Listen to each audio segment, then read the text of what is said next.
Good morning, Tukwila Tigers. Welcome to Mrs. White's At-Home Read-Alouds. This is the chapter book edition. Make sure you have a pencil and paper or a sibling or adult to talk to. So we are going to read chapter 2 of Crash by Jerry Spinelli. And last time in chapter 1, make sure you listen to the chapter 1 video before you listen to this one, we started a character map for Crash Coogan, who's the main character. So in my character map, I have Crash is athletic because he loves football. He can be mean like a bully because he stole Pen's button and threw it in the dirt and buried it. And he's funny. He makes up funny names and jokes around a lot. And you can see I have a lot of blank spots in my character map because today, as we read chapter 2, I want you to fill in that character map even more.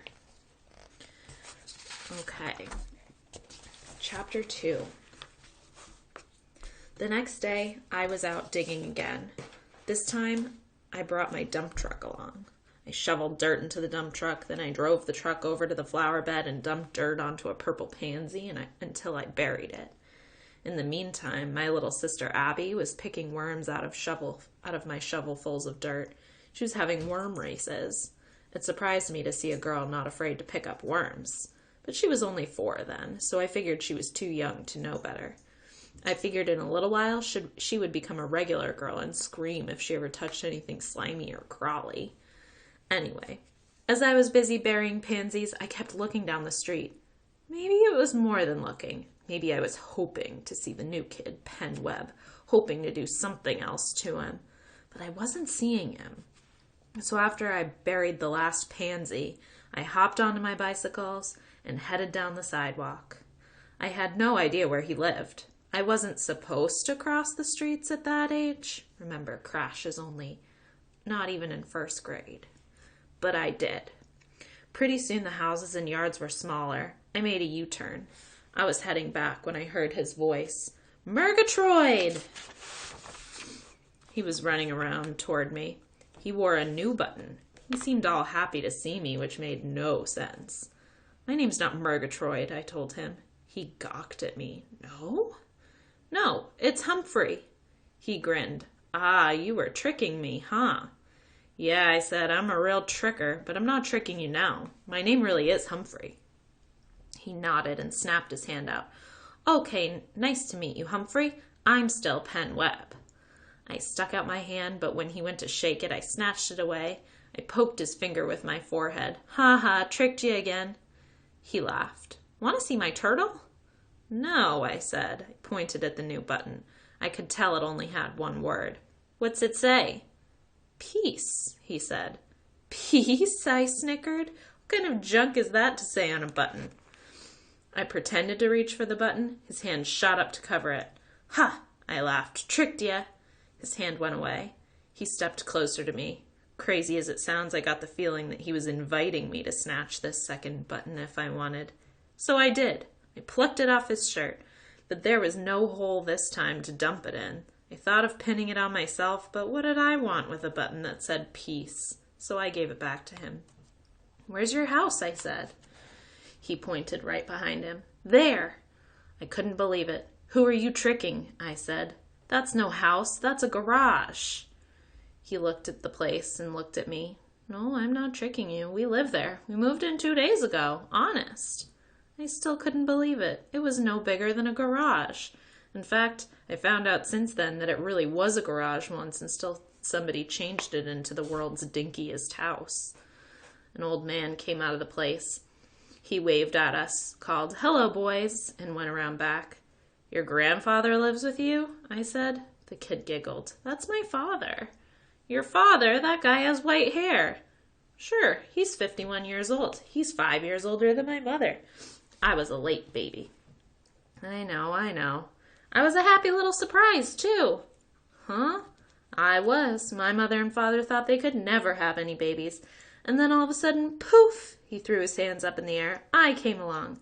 They called me their happy little surprise.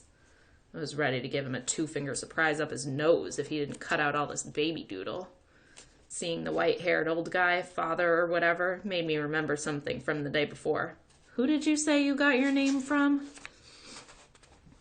My great-grandfather. He named me after the Penn relays. Not many children have a great-grandfather. My dad says I'm really lucky. Want to see my turtle now? No, I said. I'm lucky too. Really? Do you have a great-grandfather? No, I have a great-great-grandfather. His eyes rolled, his head wobbled. Wow, you are lucky. He's 115 years old. His head almost wobbled off.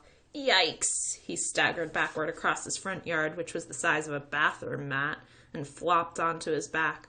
115! I could tell this moron anything. Okay, I said. I'll see the turtle now. He jumped up and ran into the house. He came back with the turtle. The shell was yellow and brown. It's a box turtle, he said. He turned it over. See, here's his name. Thomas was carved into the bottom shell.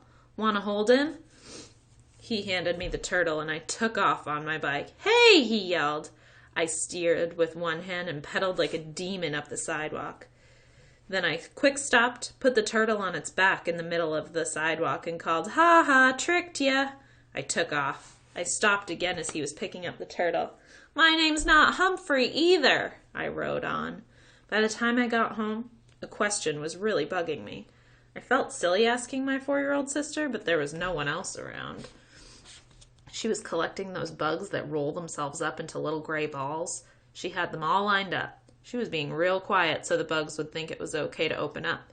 As soon as one of them did, she touched it with the tip of her finger and it balled right back up again and sent her into giggles. Do we have a great-grandfather? I said. She went shh and gave me a dirty look. She whispered, I don't know. Ask Mommy. Well, it turned out that we didn't have one, but I didn't learn it from my mother. I was staying out of her way for a while, because when she came outside that day, you could hear her all over town. Where are my pansies? And that's the end of chapter 2. All right, so taking a look at your character map, I want you to think about what else could you add to this character map after reading chapter 2. You might think about how, one thing I was thinking about is how Crash is kind of judgmental, right? He judges Penn for the size of his house, right? And his parents' age. You also might add some evidence to character traits you already have, like stealing Penn's turtle.